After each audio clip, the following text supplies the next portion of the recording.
top-secret Pentagon research projects have long been the stuff of conspiracy theories, but some of them are real. They actually happened, and they're worth knowing about. For example, this week, in response to a Freedom of Information Act request, the Defense Intelligence Agency disclosed that it had, in fact, funded research into UFO-related technologies. This would include the invisibility cloak, warp drives, and anti-gravity.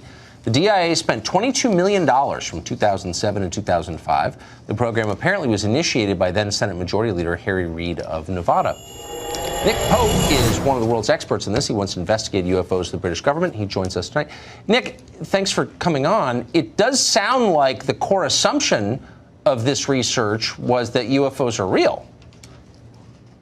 Yes, it really does. This is something of a bombshell, I think. For months, the Defense Intelligence Agency and the DoD have been trying to spin this story as, well, it's just about advanced aerospace weapons threats. But now we have this document which shows quite clearly what they were looking into. And it's nothing to do with airplanes. It's as you say, anti-gravity, invisibility, cloaking, wormholes, and warp drive. Some of this is about space travel.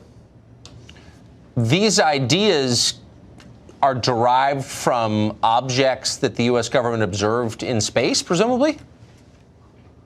Well, we still don't know much of the story. We really only have a handful of papers and documents on this. I got this from the DIA's Office of Corporate Communications, and we're still trying to digest what this means. There are 38 papers that they produced under this contract, defense intelligence reference documents, looking at things which frankly sound like science fiction, and yet they're not. Our tax dollars have been spent on looking at this. And you know, there's one of these papers which absolutely is critical.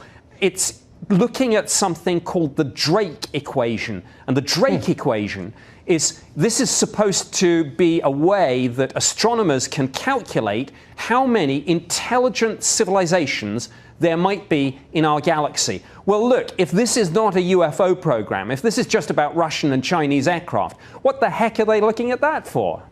Why wouldn't the U.S. government just say, I don't think it'd be especially controversial, we believe it's possible that there are other forms of life in the universe and we're looking into it. Why hide that? Well, I hope that's exactly what they will now say. I think we know that this letter, which I've now acquired and which has been released under the Freedom of Information Act, we know that this went to Congress.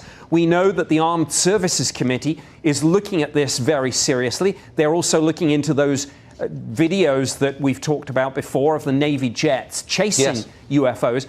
So I think the real question is what's going on behind the scenes? And I'm hoping that in the next few weeks, maybe months, Congress is going to say more about this. The Armed Services Committee will speak out, and maybe we'll have public hearings at which all this will be revealed. So former Senate Majority Leader Harry Reid, who was for many years in a position to have access to this information for certain, has basically said in public, I know a lot, I think this is real, but he hasn't gone farther than that. Have you spoken to him? Has anyone spoken to him?